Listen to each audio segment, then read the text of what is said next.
Welcome to the district-wide planning committee. First item is membership, and we've got apologies from Councillor McGrath, Councillor Firth and Councillor Uller. Councillor Homewood is attending for Councillor Uller and Councillor McCarthy is attending for Councillor Firth. Are there any more apologies? Okay, thank you. The second item is election of chair. Can I ask for nominations to chair the meeting, please? Do you want to put your Yeah, sorry. Can I move Councillor James Homewood? Councillor Homewood. Is that seconded? Yes. Thank you. Any other nominations? That fine? All in favour? Thank you. Councillor Homewood.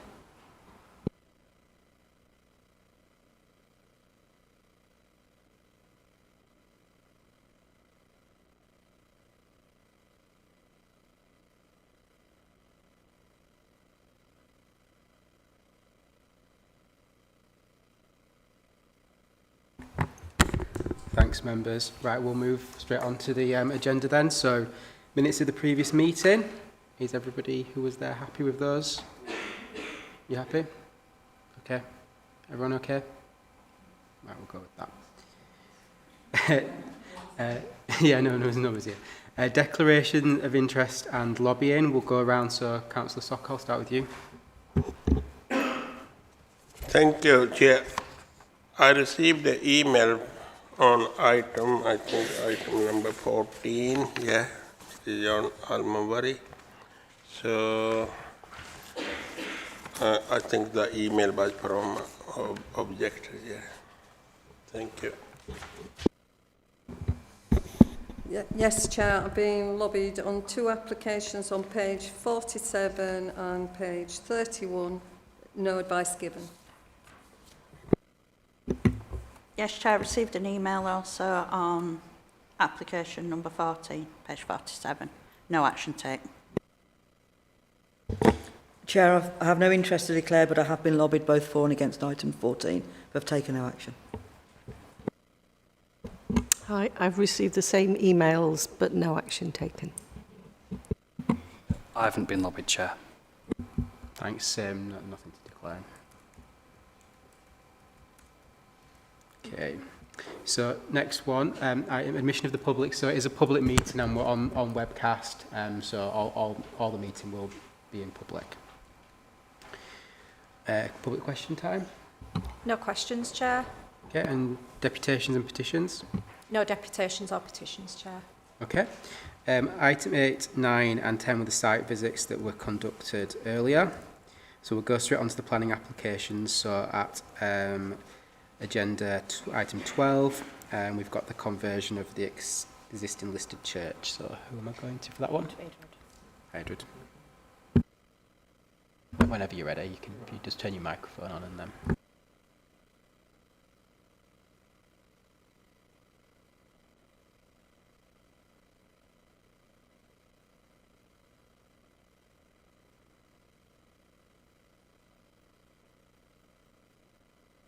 Sorry, 1 second before you start. I've already forgotten something I was supposed to do.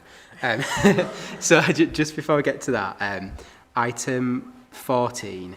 So this item was referred, which is the one in Almondbury.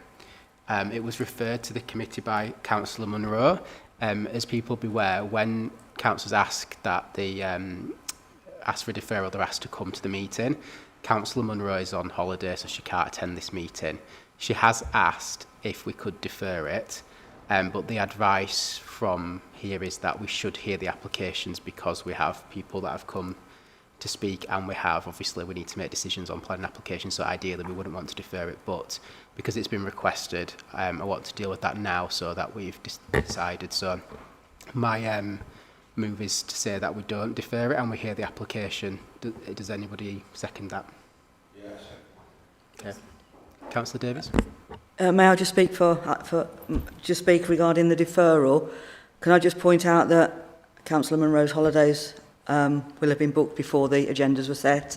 The timings for the application weren't known at the time. The reason for the calling weren't made in for the time. I also just want to reflect that the amount of people who've turned up to make representation today demonstrates the importance of that. The fact that Councillor Murray called it in, I'd like you to reconsider possibly deferring that.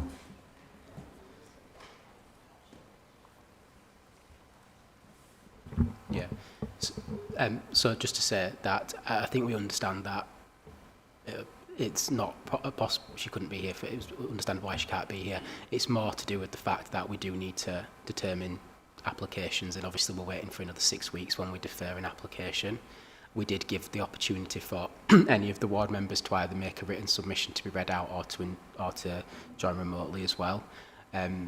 But I've moved that we hear the application, and Councillor Sokol's seconded that. So if we vote on that, and then if there's a difference of view, then we can take that forward. So by a show of hands, are we who agrees that we hear that application today? Okay, so that's carried, so we will do that. Okay. Yeah. Can I go back on interest of declaration? One of the item number, I think 13 is in my ward, Greenhead ward. I haven't been lobbied or anybody, so I don't think I need to declare interest on there.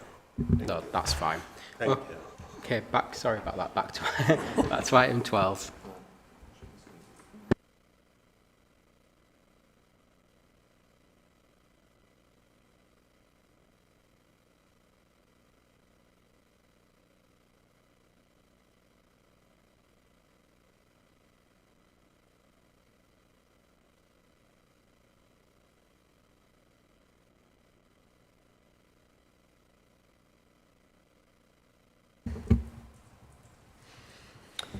Thank you, Chair. Good afternoon, members. My name is Edward Cheseldine. I'm the Planning Officer for this application at the Church of the Holy Innocents. The application is for the church buildings converted into 2 residential units with works for the construction of a car park and associated external features. The application is brought to committee due to receiving a significant number of representations contrary to officer recommendation. 49 representations were received, all in objection. In addition to this application, there's an aligned listed building consent application for internal and external works.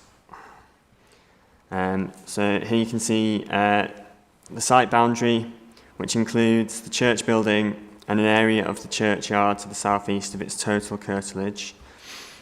The outdoor area within the red line boundary includes mature trees, which are protected by a tree preservation order, soft landscaping and footpaths, providing access to the churchyard. The cemetery area, which is to the north and surrounding, is excluded from the development boundary. The status of the cemetery does not fall within the scope of this determination, and it should be noted at this stage the proposal does not directly affect the remaining section of the cemetery or its ongoing management. In terms of land allocations and constraints, the site is designated as urban green space, and the church building is Grade 2 listed, and there's 3 protected trees which within the overall site which are to be removed as part of the proposed development. So the proposed dwellings will be created through the installation of internal subdivisions of the existing church building, resulting in 2 properties, each comprising of 4 bedrooms with living accommodation. Proposed external alterations to the building include the installation of 6 skylights within the existing roof space of the church, and the properties will benefit from off-street parking spaces which are accessed from Vicarage Road.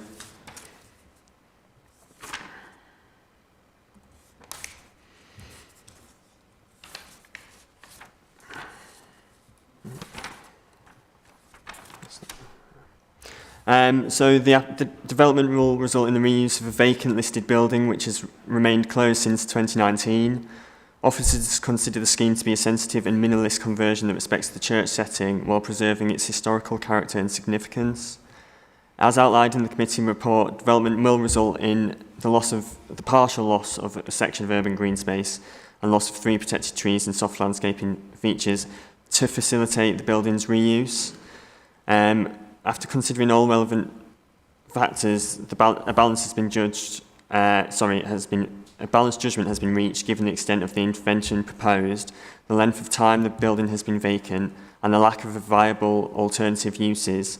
And officers conclude that the development offers significant public benefits that justify the level of harm involved to secure an optimum viable use of the listed church building. So the proposed alterations within the curtilage include the creation of a residential car park with capacity for 7 vehicles and access. A new public footpath will be installed with access from Vicarage Road, and soft landscaping will be introduced between the car parking area and cemetery. Surfacing will be finished in block paving and boundary treatments formed through columnar trees. And officers consider the design materials to be in keeping with the listed building and its setting, but with full details of materials secured through condition.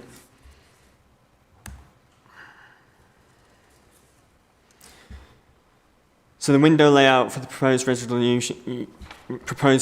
units has been designed to avoid direct views of the cemetery and utilise the existing outlooks of the church. Openings within the nave are positioned approximately 7.5 metres above ground level. They have therefore have no direct visual relationship with the cemetery. All windows are situated more than 21 metres from the nearest residential properties, which rest along Selborne Road.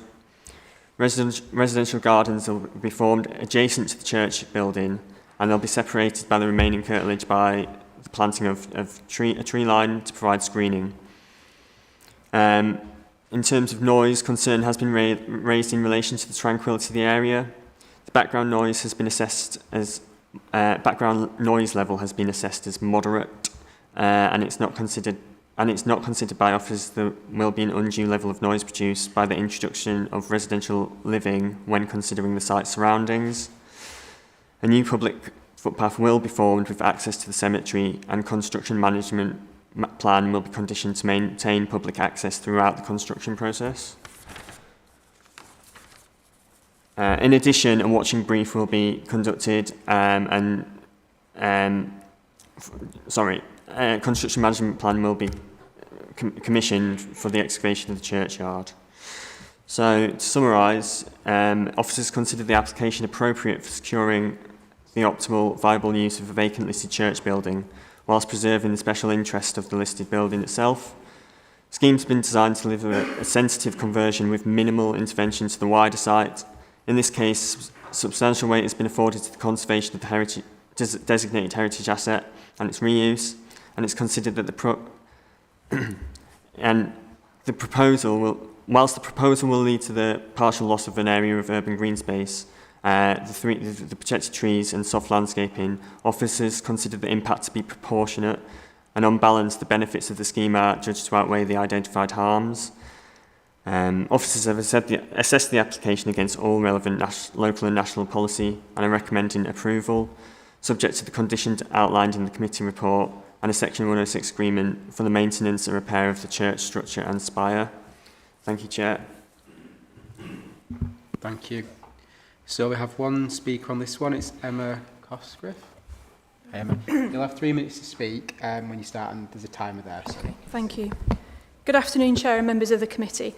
I'm Emma Cosgriff and I work for the Church Commissioners, the national church institution that oversees the disposal of closed church consecrated buildings that are no longer required for public worship. In doing so, we follow a process that is governed by the Mission and Pastoral Measure 2011, a piece of ecclesiastical legislation that has the same status in law as an Act of Parliament. It sets out a structured and consultative framework for closing churches and for determining their future. This includes public consultation, oversight by a national committee, and, where burials are concerned, additional legal safeguards. As I have limited time, I will focus on the objections received, which understandably reflect local anxieties around the impact of this proposal on the churchyard and adjacent burial ground. We appreciate that many objectors have loved ones buried in the churchyard, and we recognise the deep significance that this holds for the families and for the wider community. Importantly, the majority of the churchyard is excluded from the red line boundary of the planning application, and it will remain under the ownership and management of the local parish as it is now, and it will continue to be available for future burials. The proposed conversion includes a new pedestrian access. The Church Commissioners have special powers in law to place restrictive covenants on the sale of closed church buildings, and these covenants will cover matters such as the use of the building, and they will ensure that public access is protected. And they run with the building and not with the owner, and are enforceable in perpetuity. Where land contains burials, its disposal is subject to additional legal safeguards. We must obtain the approval of the Ministry of Justice and also the directions of the Bishop before any sale can proceed. And crucially, the disposal is also subject to a further period of public consultation. Even if planning consent is granted, we cannot proceed with a sale until this process is completed. This consultation is similar to the planning system. A draft scheme will be published and anyone can make representations for or against the proposal. If objections are received, the Church Commissioners' Mission, Pastoral and Church Property Committee will adjudicate, much as the Planning Committee is adjudicating on the planning application today. This is a well-established process in ecclesiastical law and has a strong focus on pastoral care for those who have submitted comments. Whilst this may seem to be an unusual proposal to those encountering it for the first time, conversion to residential use is a common and well-managed outcome for closed church buildings, even where there is a large and open churchyard, as at Holy Innocents. Ecclesiastical law has evolved to mediate these sensitive situations, and I hope this provides reassurance that the Church of England takes these matters seriously and has developed robust, respectful practices to guide them. Thank you for your time. I'm happy to take any questions that you may have. Thank you. Okay, so over to members. Any comments? Councillor Scott, yeah? Thank you, Chair. It was worth a site visit today to go and actually see it for yourself. And for me, there is a lot of unanswered questions regarding this site. I was worried about the pillars as you walked into the site. And obviously the officer, you're no doubt going to reassure me about the pillars. You did say about them, moving them, widening it. But you're not widening the road that's there. So that brought me nicely onto the potential of desecration of that site where the graves are. You're saying on the higher ground, there's that green space. However, have you actually done any surveys at all to check if there was a radar search or a record search to see on the land where it doesn't show, just next to it, where the protected trees are, whether there is graves there? Because not going back in time, not every grave site has remaining gravestones. So I'll just leave that thought for you to come back, because I've got several other questions regarding this. Okay. Take that one now, and then we might have to just take a few. Councillor Scott, it's Kirsty Nichols, team leader. I'll just pick up a couple of points. As we discussed on site, there are several conditions that have been recommended. In terms of the pillars, we did describe that they will be widening the road per se, but those pillars will be removed and widened to allow access, and that additional pedestrian access will be proposed alongside that. In terms of the desecration, it's a difficult one to answer because obviously with the groundworks and without a grave head there, etc., it's difficult to fully be assured. However, we have, as we discussed on site, there's several conditions. So there's a couple of conditions in regard to archaeological recordings. Now, I know that isn't particular to the desecrations that you're speaking of, and that the excavation and alteration works will be heavily watched while on site. There is also, at condition 9, there's a construction management plan for the protection of the grave heads and to ensure public access. So committee would just have to be very clear and careful that it would meet the test, but we could add additional information into that construction management plan for a full survey work. I think it's the car park area that's sat at the slightly higher level that was your sort of main area of concern. So we could add that as an additional criteria into that construction management plan for that survey work to be commenced. However, I just want to stress, obviously, committee members would have to be ensured that, you know, that would meet the test for planning conditions. Do you want to come back, Councillor Scott? Yeah. So thank you very much for that. But part of my problem was regarding archaeological briefing, a watching brief that has to continue throughout that. It's not just somebody that's going to decide, manage. This is archaeological that's required. And the other part was about, because of the wall, the retaining wall and the compacting, if you touch any remains there, it's going to be a serious problem because that's unlawful. You can't do anything without a particular licence. So I just want that bearing in mind. I am coming back with other questions, but I'll leave that because you've said something about conditioning, but it's not just a site manager. This has to be specifically the correct kind of management. Yeah. Yeah. Just to ease, sorry Chair, if that's okay, just to ease your mind that the two conditions that I referred to about archaeological recording, and that full report is prior to works commencing, but condition 4 is a watching brief to be undertaken during works for excavation and alterations, and obviously through those conditions we can also secure that that will be carried out through that.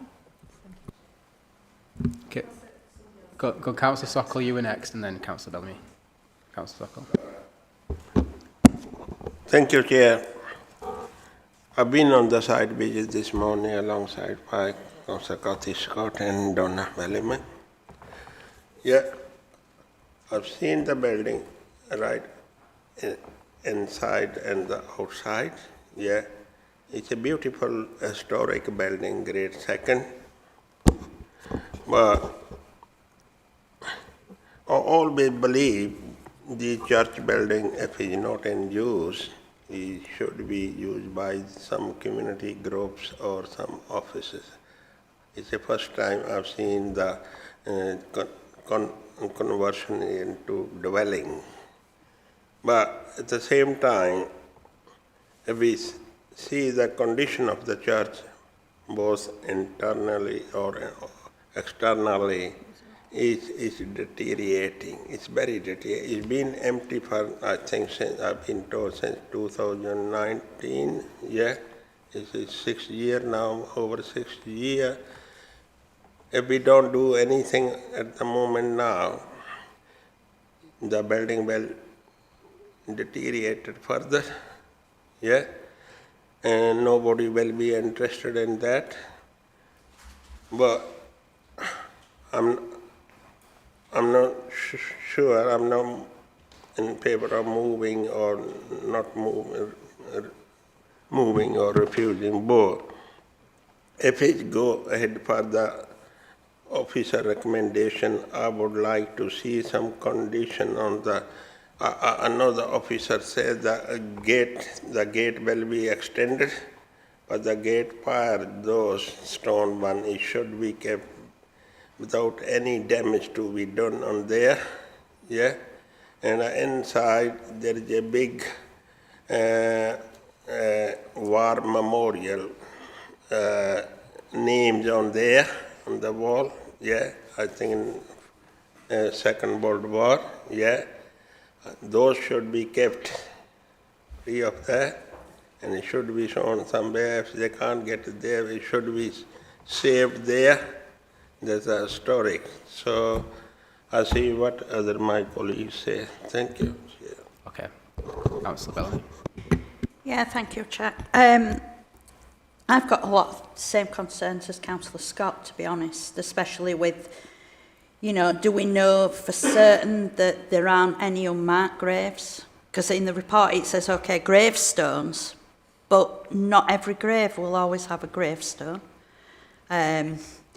So that is a concern. I've also got a concern with the gateposts or pillars. I know you said you're going to move them, but can they actually be moved because they're listed?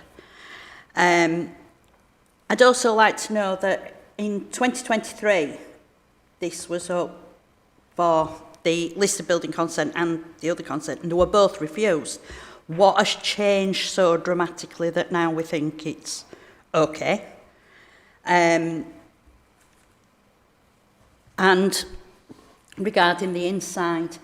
I mean, we were told that the stained glass would stay and that wouldn't be removed. So, I mean, that was one good thing. But to be honest, I mean, some of the features inside are absolutely beautiful, and I would imagine are quite historic. And I don't know whether they come under the listing. I mean, even the floors, that sort of thing.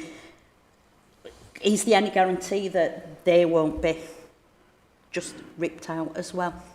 Thank you. Do you want to come back on this on the listed? Yeah. So I'll come back to both Councillor Scott, Councillor Sokol and Councillor Bellamy. So there was a couple of points. In terms of the internals, obviously we're quite grateful to have a look inside, and obviously there are certain features in there that are extremely important, not just from a church point of view, but from a personal point of view for several people. There is the conditions 4 and 5, 5 and 6. So this is about 5 is further details about the layout and the structural frame fixings, but 6 in specific says submit details to retain the internal features and their reuse, including, for example, the choir stalls, the pews, the altar and steps. So we can certainly specify about that memorial that was inside within that condition if that would appease that. So in terms of the internals, it will be listed as part of the building, but there are conditions there, not just to secure what's being removed, but how they will be reused and how they will be, in perpetuity, etc. In terms of the stained glass window, again, that's covered by condition 7.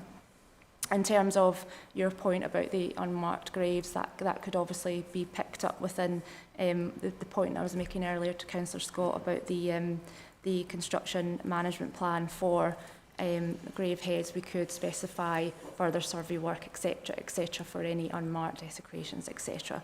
So I think that picks up your points about the internals. Yes, will be parts of that are listed, but the conditions that we've suggested are not just about what's being removed. It's a framework really for what's going to be done to reuse that. So, and we can make a specific point. We can keep it open-ended, or we can make it specific to details that you saw when you were inside today. I think that picked up everything, but do let me know if there's something I missed out there. Okay, thank you. What's the difference between the 2023? I knew there was something. I just went back to my notes and I just thought, wait a minute, there was something else there. So I think there was, previously there was obviously the planning application and the pre-app, and then in 2024, subsequent to that, there was a pre-application submission that came in that represented a modified version. Edward can pick up the specifics of that, but that's a sort of chronological version. It hasn't just gone from a refusal to now. There's been constant negotiation and engagement, but Edward can pick up the specifics if you would want to know specifics of what was changed. I would like to know what is the difference, to be honest. Thank you, Chair, for you. So, as we said, we've obviously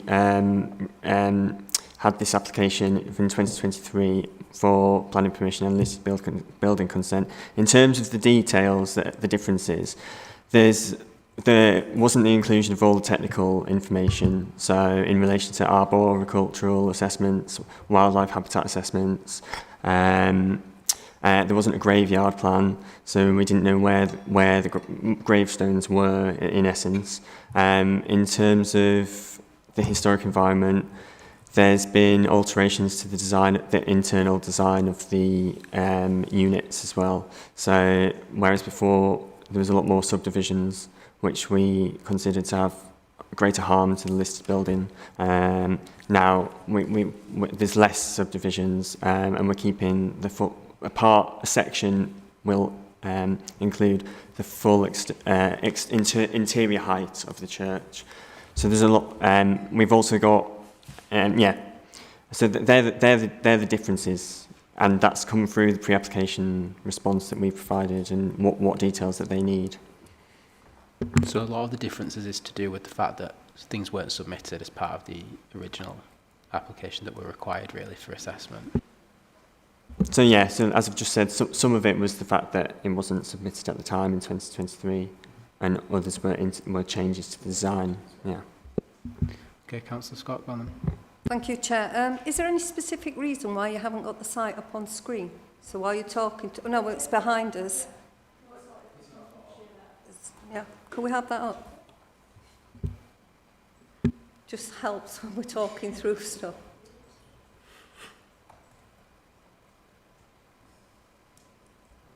Okay. And it right, okay. Yeah, so I'm talking about the site entrance where the pillars are for going in and the site.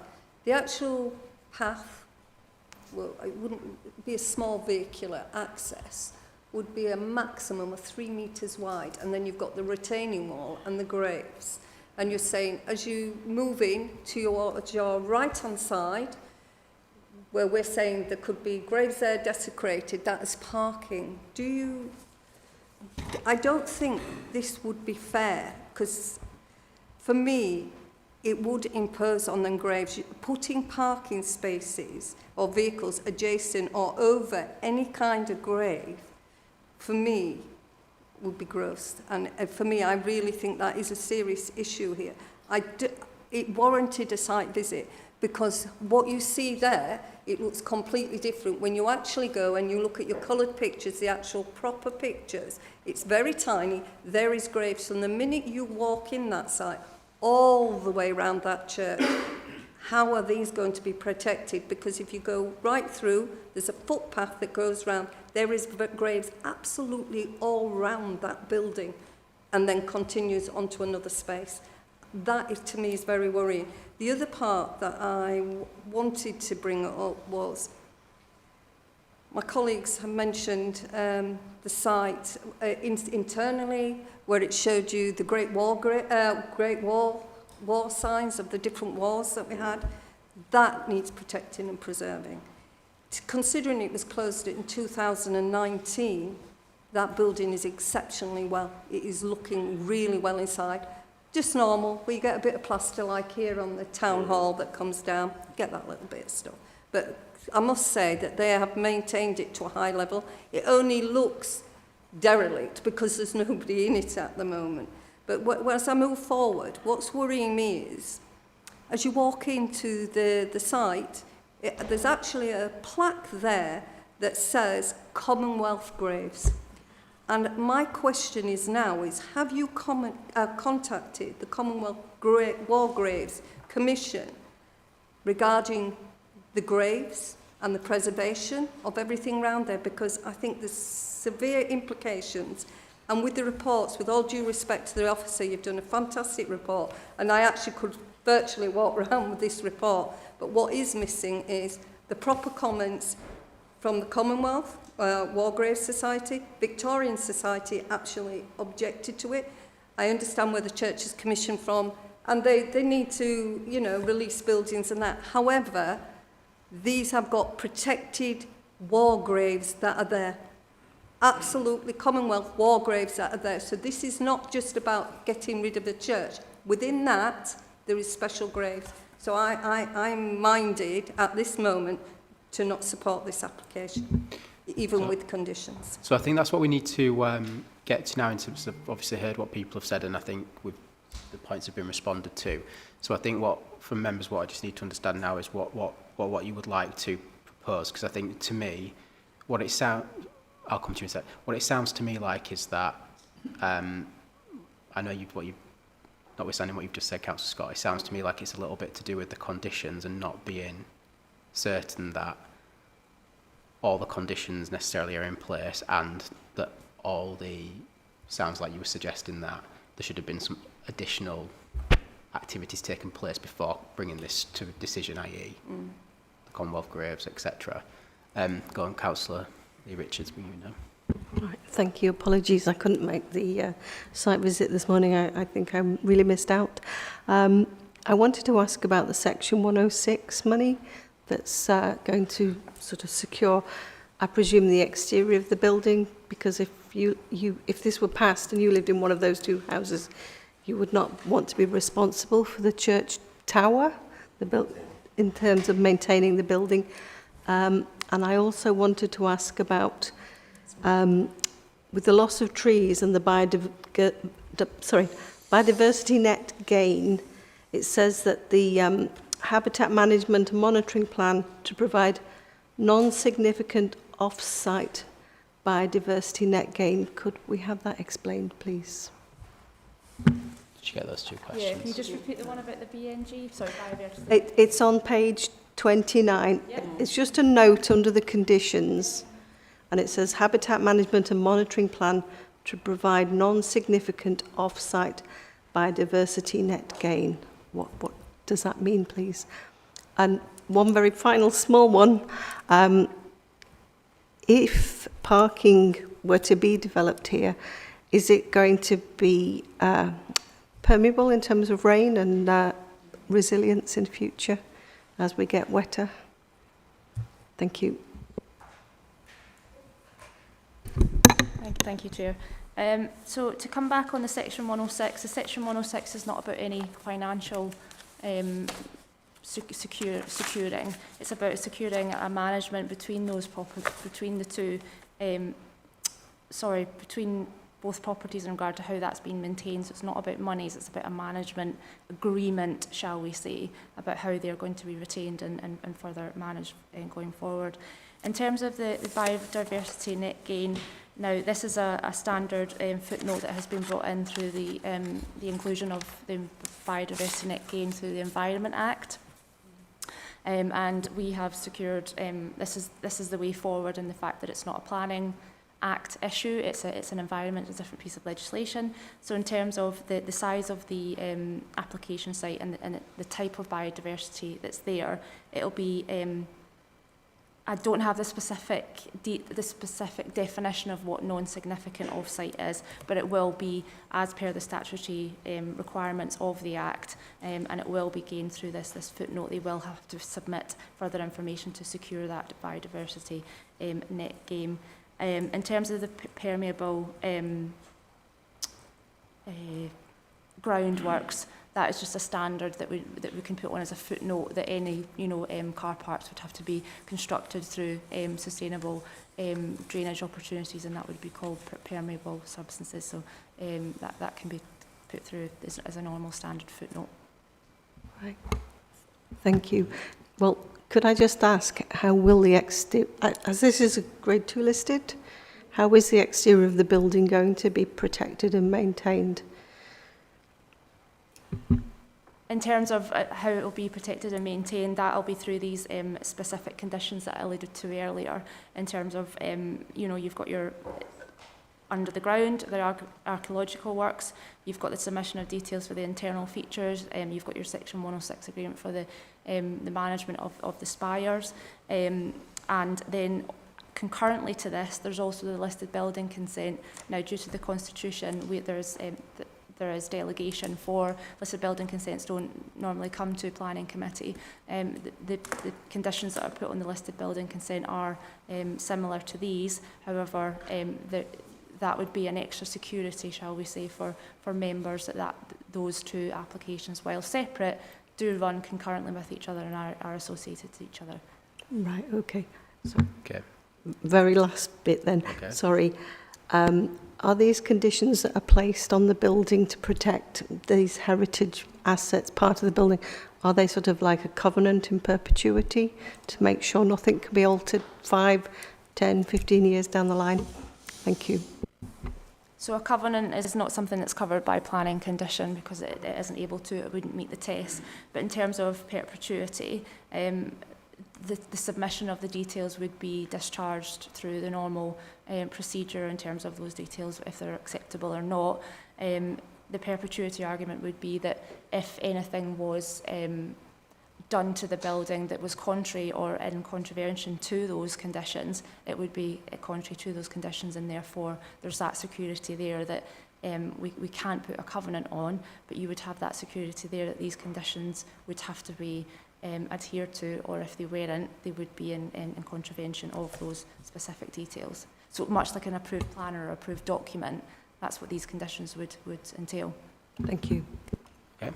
Right, Councillor Bellamy, come to you, and then you need to all tell me what you want. Yeah, my comment is actually just about conditions, because I have this fear that we put all these conditions on and they're just not adhered to.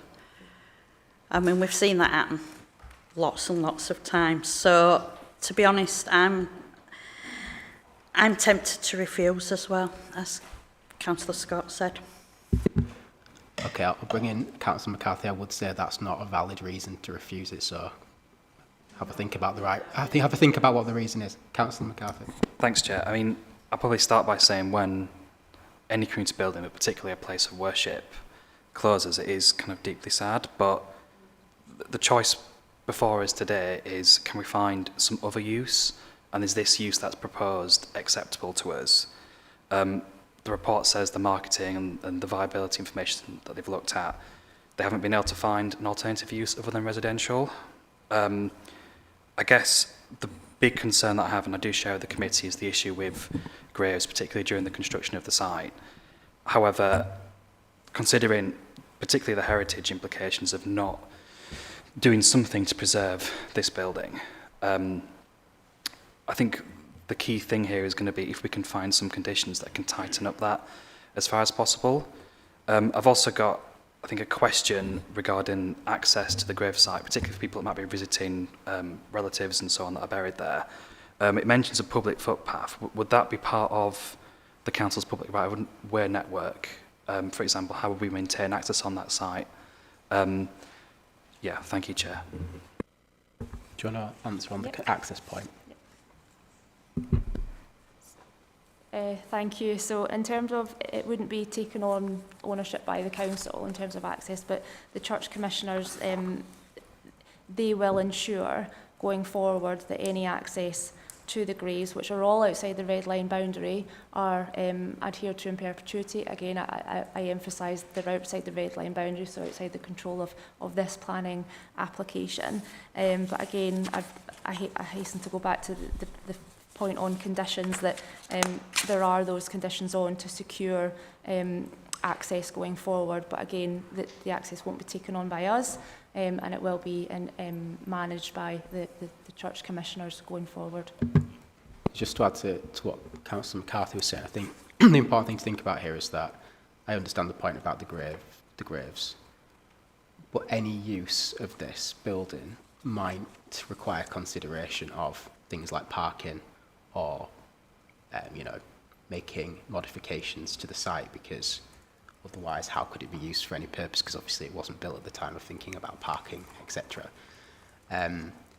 So actually what's happening here is quite limited, isn't it, in terms of the actual intrusiveness in the ground, because it's an existing building. So I think we just need to bear that in mind. That's why my consideration would be to look at the condition. If members have concerns, look at the conditions and if they can be strengthened. Because otherwise we're in a situation where we're saying, well, we've got a building and as a committee we don't think it can be used for any purpose, which would be a concern to me. Does anybody want to make a recommendation? Councillor Scott. Chair, I hear what you're saying, and I hear what Councillor McCarthy said, but equally I do feel that there's insufficient reports in this for us to make a decision, and it does warrant people, if you can, go and do the site visit. It really, this, even if you took the pillars out, the sight lines, what you're going to pull out of from the church, you can't see, it's blind. And I can't understand why there's a limited line from highways saying that it was okay. Well, not okay, they have put a bit of wording. What is really worrying about me, it's not fit for residential, because it will encroach not only on the sanctity of a graveyard and what people are expecting from it, but also people that are going to be living in this house, well, houses and vehicles coming to and from, because it's not being used for vehicular access at all, so it's completely different. Regarding consulting the community, I believe you have. I'm from the Dewsbury area, I've never seen one consultation on this. So I'm not saying you haven't done it, but I'd like to see that. I'd like to see more stuff from other organisations where you've actually gone to and actually see a full response, not council jargon on it. I'd like to see exactly what they've said verbatim, not these small snippets that they're in agreement or rejecting. I just think it lacks information and there's a lot more to be done on this. So I'll go for a deferral, rather than... That's what I was just suggesting. Yeah. So I think if what we need to consider is a deferral, but I think we just need to be clear on the feedback to the officers of what more further information we need to properly determine the application. So based on what I've heard, I think the first thing is that can we look at how we can strengthen the conditions, particularly around making sure that there is proper assessment of whether there could be any graves there, both before the car park work starts and all the things and during. Can that be strengthened to make that clearer?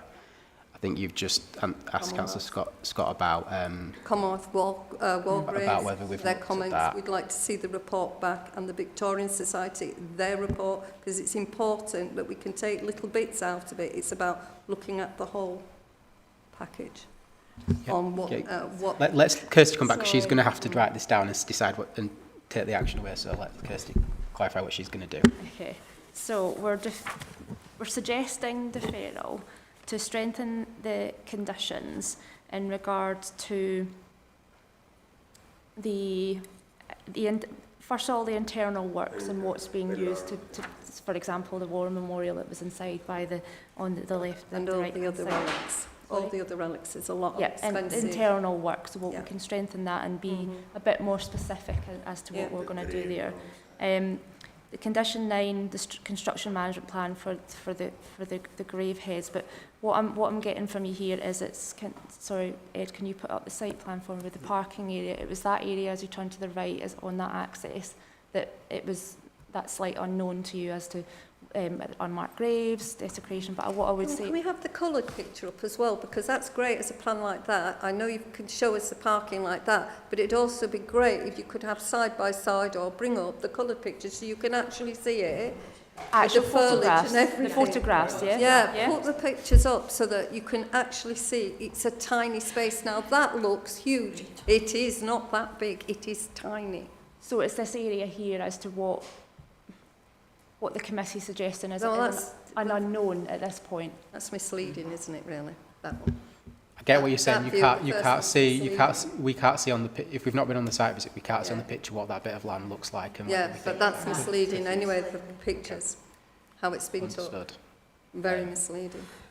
Can I just pick up, so that's about strengthening the conditions. You referenced there, Councillor Scott, about the Commonwealth War Society and the Civic Society, about reports. Yeah. Are you asking for additional information from them? Their or comments, yes. have their What you can do is contact the Commonwealth War Graves Commission and tell them what it is, what you have there. They'll either send somebody out or they will, they'll have it on log and they'll have all the reports, because it's from the Great Wars, all the graves that are in that site. From the Great Wars, it makes a big difference. Yeah, I just wanted to make sure that you referenced the report there, so I just wanted to make sure that I was clear. So so it would be deferral to review these conditions and strengthen them in some regard based on the items that I've raised here. It would be about additional consultation with the Commonwealth War Society and the Civic Society to find out if they had any additional reporting, survey work to find out for definite, to satisfy members on that.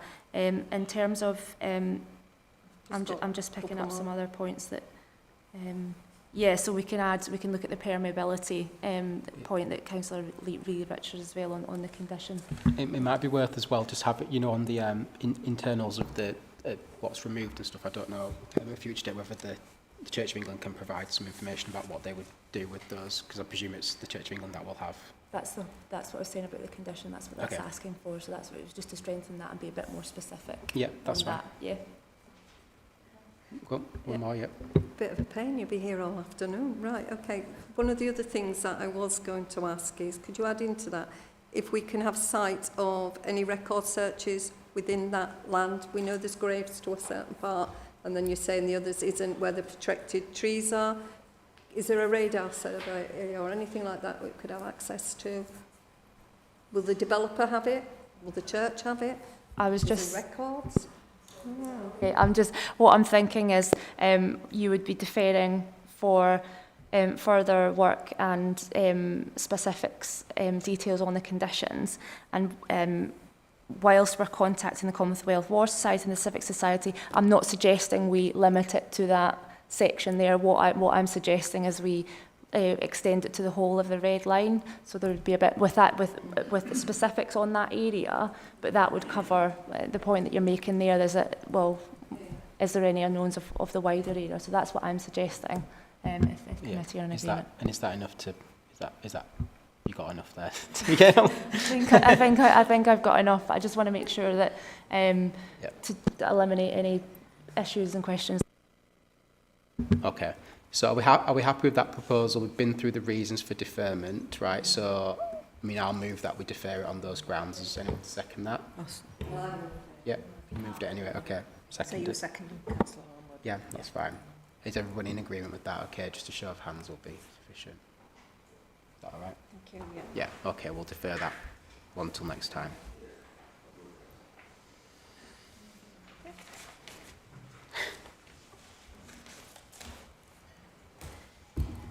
Okay, next one.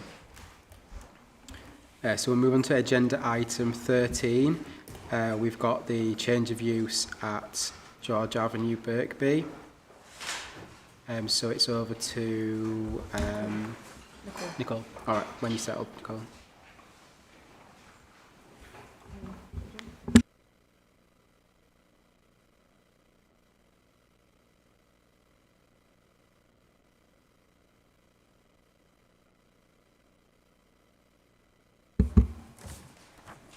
Thank you, Chair. Good afternoon, members. My name is Nicole Helliwell, the case officer for this application.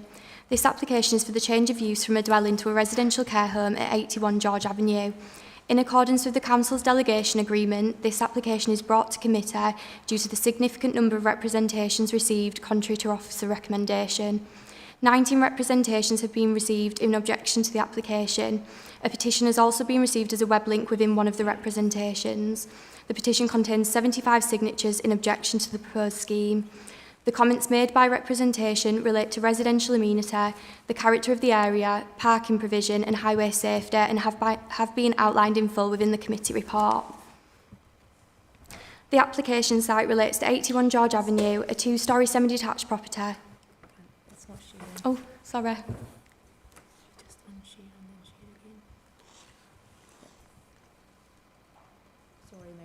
No, you need to escape and then go into the Teams meeting. You have to open up the Teams meeting.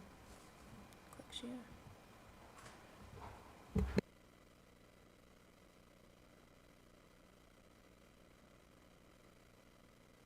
Do you want me to start? Start again. No, just start from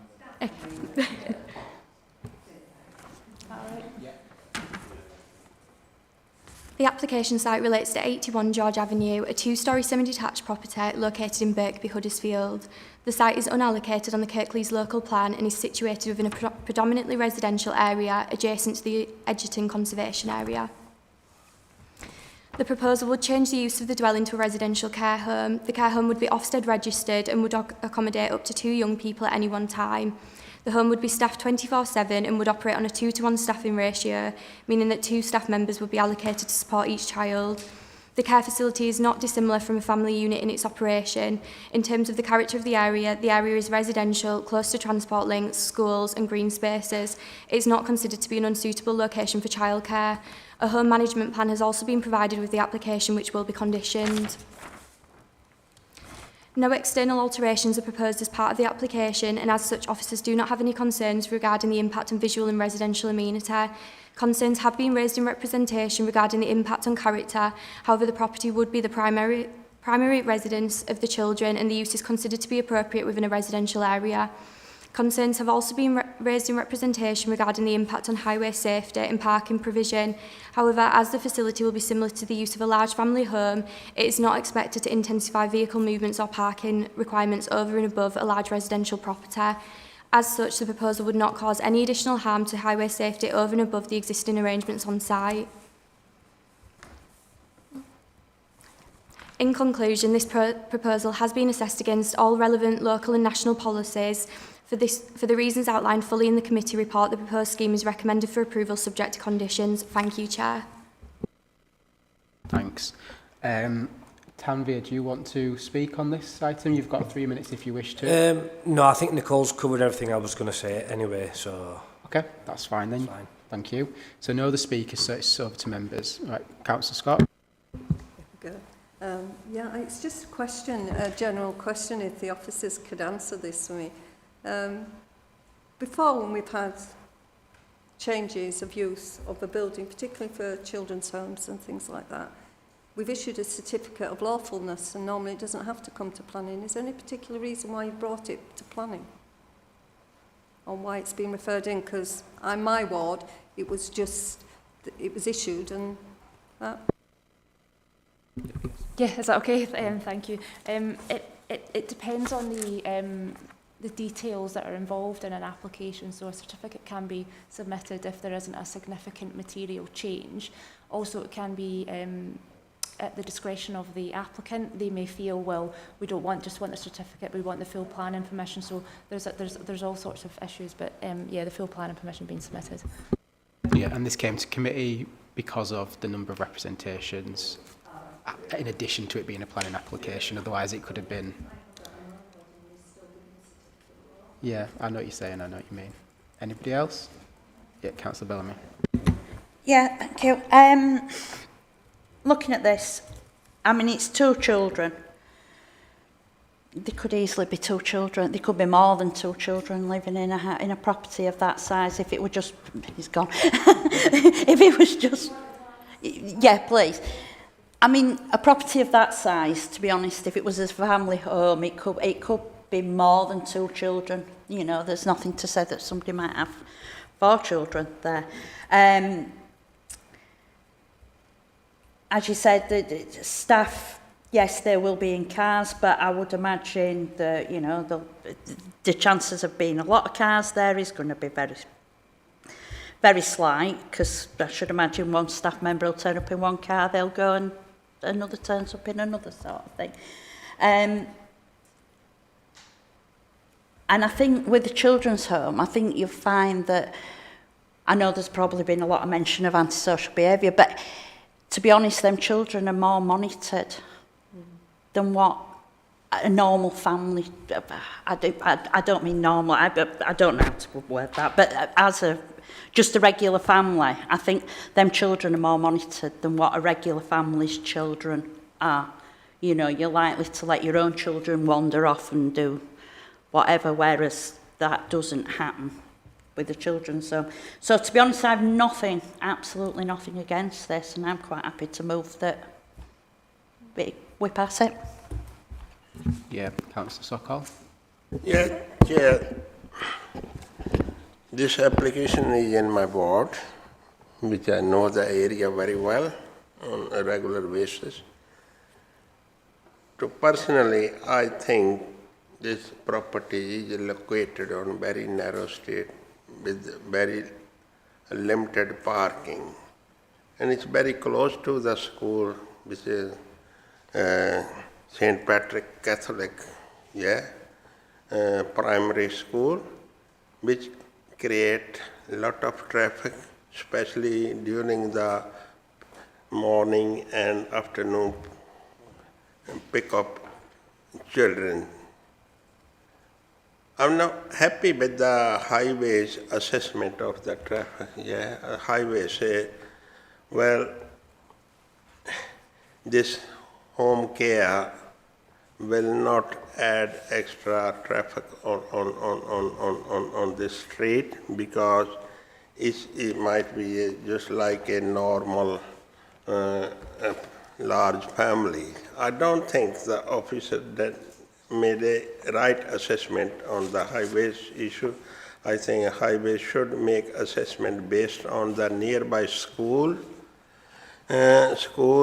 traffic and congested parking on the road. That's why mainly on the highway issue and the traffic on this road, I'm not happy with this application to go ahead. Yeah, thank you. We could close down the school to alleviate the traffic problems. Councillor McCarthy. Thank you, Chair. I'm happy to second Councillor Bellamy's proposal to approve this. Okay. I think there is a pressing need for children's homes in Kirklees and across the country.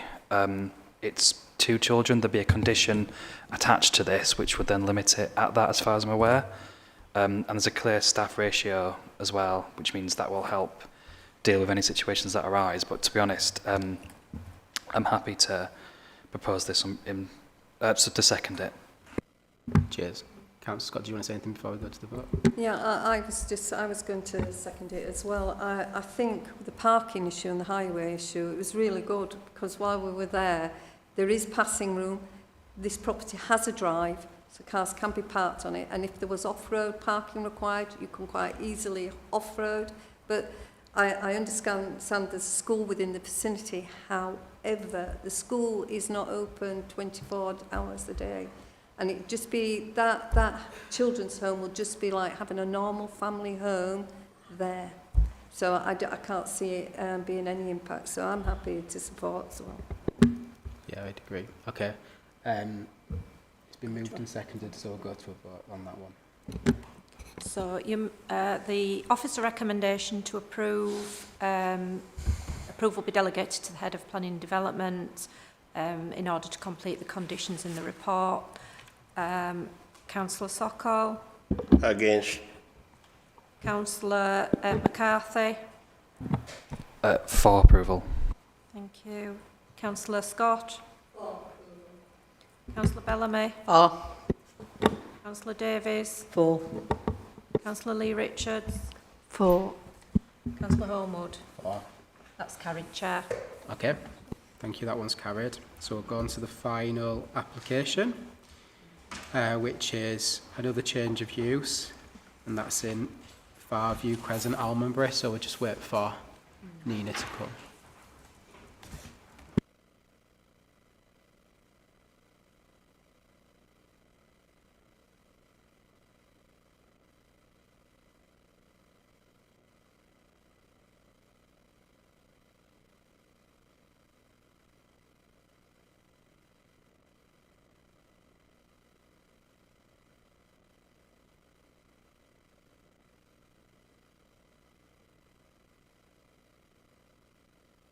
Thanks, Nina, when you're ready. Thank you, Chair. Good afternoon, members. My name is Nina Sayers, the case officer for this application. The proposal is for the change of use from a dwelling to a children's home at 17 Farview Crescent in Almonbury. In accordance with the Council's delegation agreement, this application is brought to committee due to the significant number of representations received contrary to officer recommendation and at the request of Councillor Munro. 43 representations have been received in response to the publicity of this application, 36 in objection, 4 in support and 3 general comments. Councillor Munro's committee request and a summary of the representations received are included in the committee report. The concerns raised primarily relate to highway safety and parking, discrepancies in the submitted information, the impact on the local community, the environmental impact, child safety, noise and antisocial behaviour. As detailed in the committee update, since the committee report was published, officers have received a letter from a local resident which supplements an existing objection. It includes a number of concerns which officers have provided a detailed response to within the committee update. The application site relates to a 2-storey detached dwelling located within a residential cul-de-sac in Almonbury.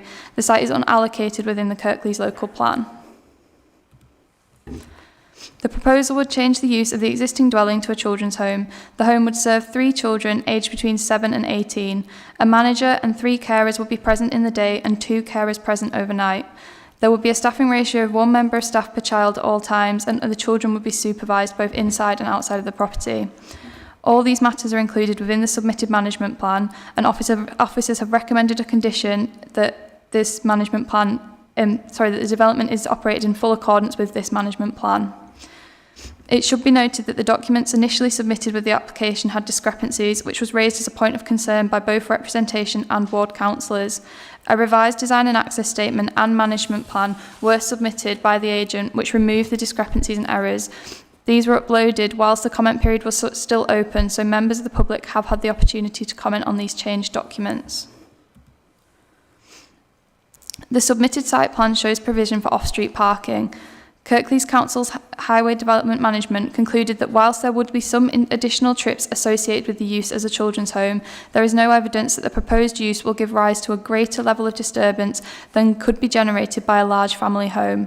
The proposed development is not expected to significantly intensify vehicle movements or parking requirements over and above the existing use as a large residential property. As no external alterations are proposed, officers do not have any concerns regarding the impact on visual and residential amenity. All representations received have been addressed by officers in full in the committee report. However, in short, the proposal is considered to not cause any significant additional harm over and above the existing use as a large residential dwelling.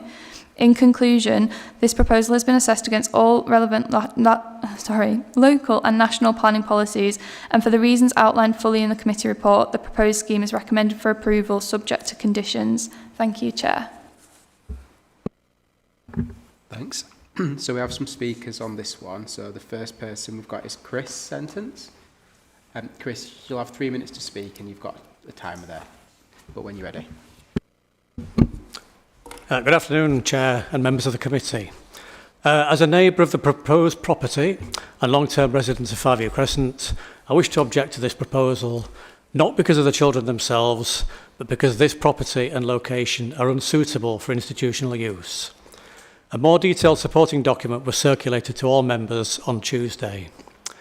This application would cause 3 key harms: highway safety, parking, and local sustainability, all conflicting with recognised planning and legal precedents. Farview Crescent is a narrow 4.9 metre wide cul-de-sac, quite congested at times with limited on-street parking. This proposal would introduce regular vehicle movements from staff, professional support, visitors and deliveries, far exceeding normal residential levels. This level of activity represents a material change, as confirmed by the Hertfordshire County Council judgment referenced in Tuesday's document. Similarly, the Woodlands Drive appeal found comparable activities in a cul-de-sac setting caused unacceptable harm to highway safety and residential character. The officer's report downplays the increased intensity of use and relies on unrealistic comparisons with large family homes. This risks making the same legal error highlighted in the Mansell versus Tonbridge and Malling Borough Council case. The on-site parking provision is inadequate for the staffing levels indicated. The semicircular driveway will force unsafe manoeuvring on the highway, particularly during staff changeover periods. The garage is unusable due to the presence of a boiler, water tank and utility room, leaving a maximum of 3 on-site parking spaces. The applicant's parking policy, instructing staff to park on nearby roads, will increase neighbourhood congestion, which is a material planning harm recognised in the Regina versus Hillingdon LBC ruling. The proposed site location is unsustainable as it's poorly served by public transport, making it unacceptably reliant on private vehicles. The Broadmeadows appeal found that similar low-traffic impact claims for children's homes were grossly underestimated, confirming the risks of relying on untested trip estimates. The nearby Farview Bank and Lane junction is already hazardous. Dismissing concerns because no recorded accidents exist is irresponsible and contrary to Westminster County Council versus British Waterways judgment. In conclusion, this proposal would create unacceptable highways and parking risks, intensify use beyond residential levels, and occupy an unsustainable location for institutional use.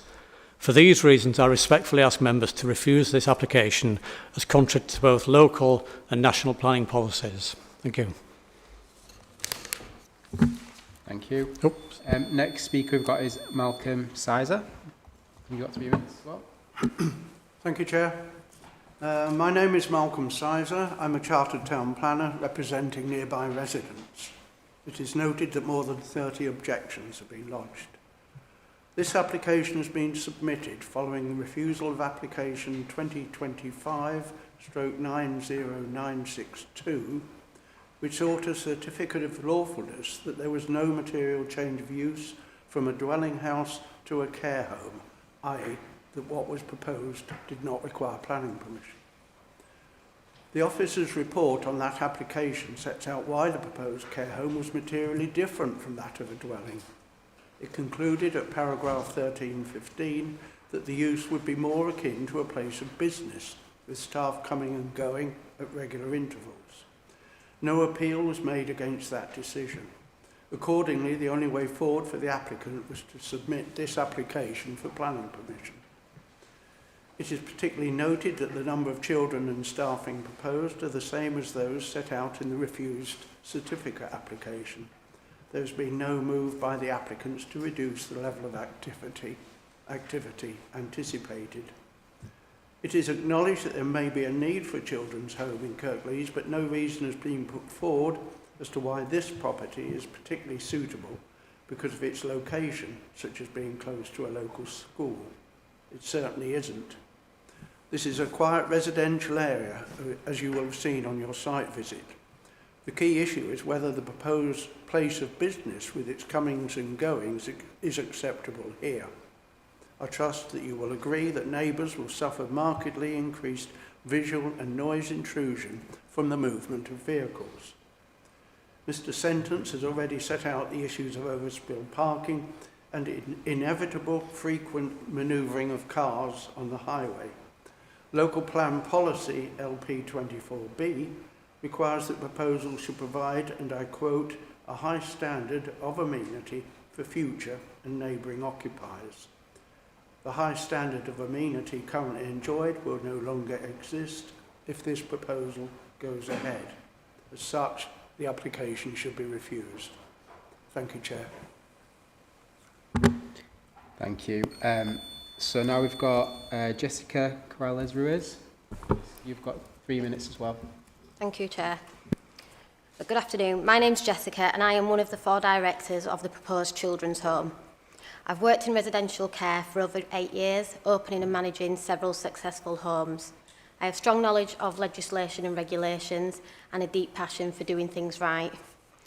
I've seen firsthand the difference a nurturing and stable home can make to a child's life, and there remains a shortage of suitable provisions in Kirklees, meaning that some children are placed out of area, away from families, friends and their roots.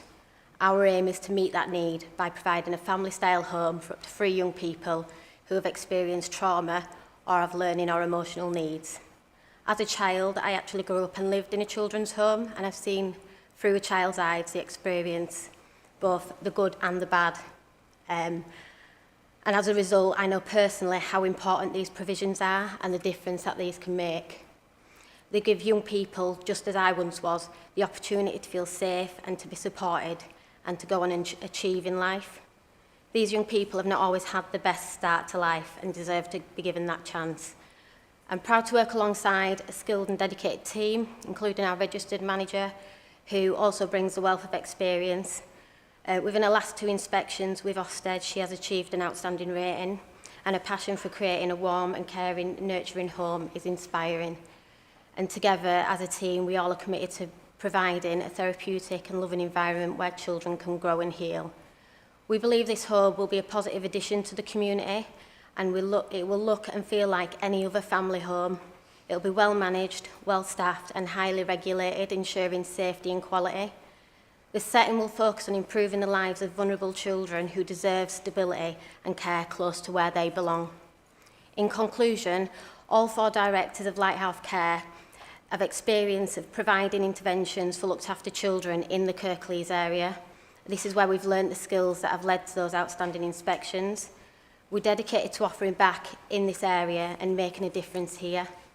And we'll do that through our motivation to provide a high level of residential care to children of Kirklees in a safe, loving, homely environment. And we know that Rosebud House off Farview Crescent will make a life-changing difference to the lives of the children that live there. And thank you for considering this application today. Thank you. And we've got Johnny Haig. And we've got 3 minutes. Yeah, good afternoon, thank you.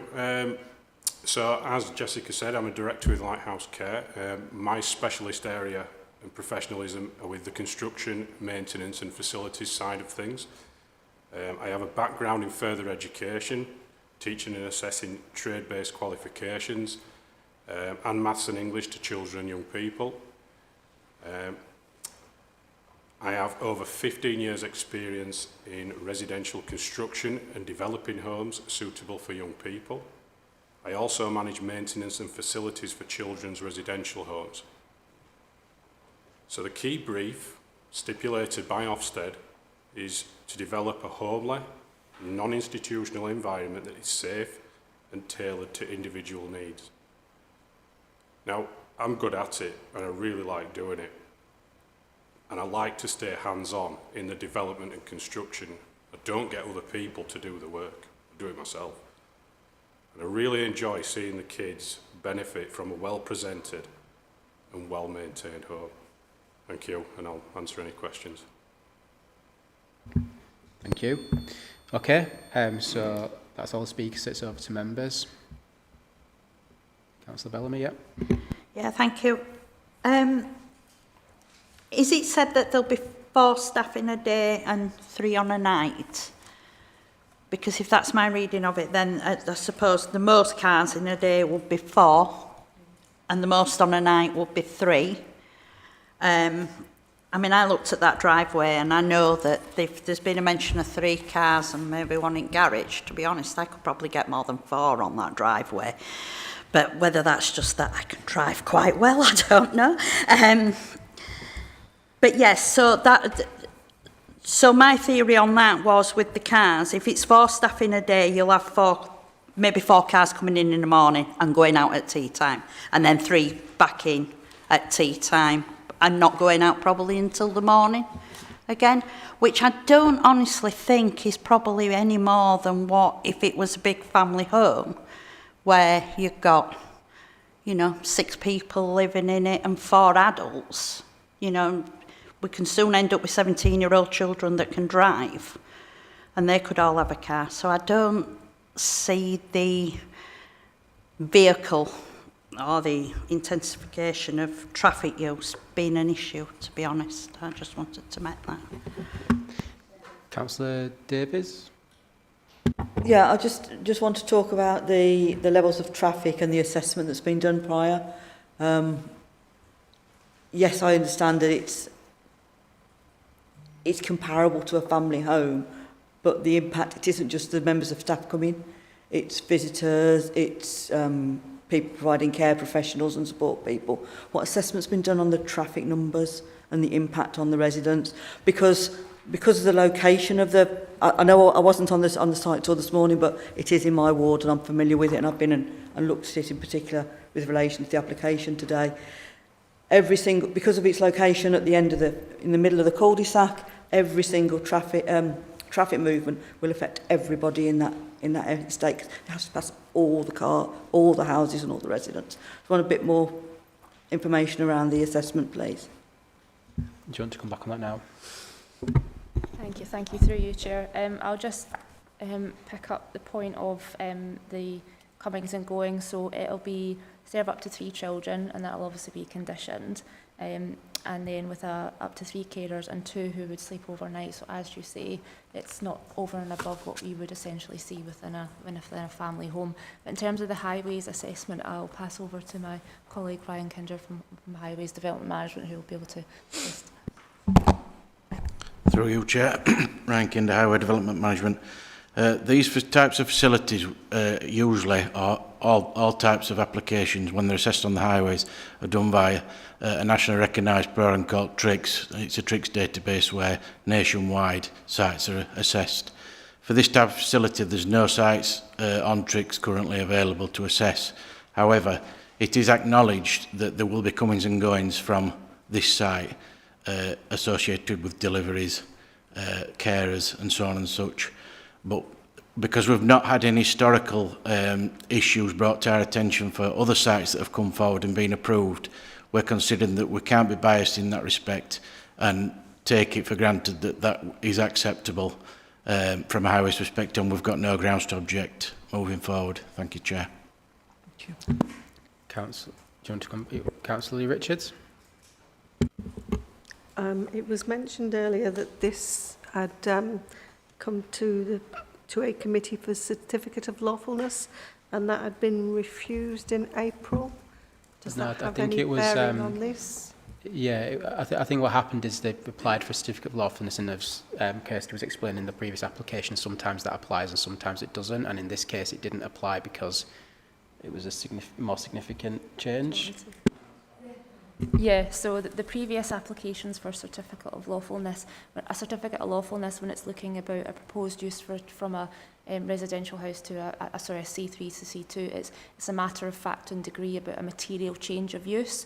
So that's essentially what these three previous applications were looking at, to see what is being proposed and is it a material change of use, and that's assessed against the general permitted development order.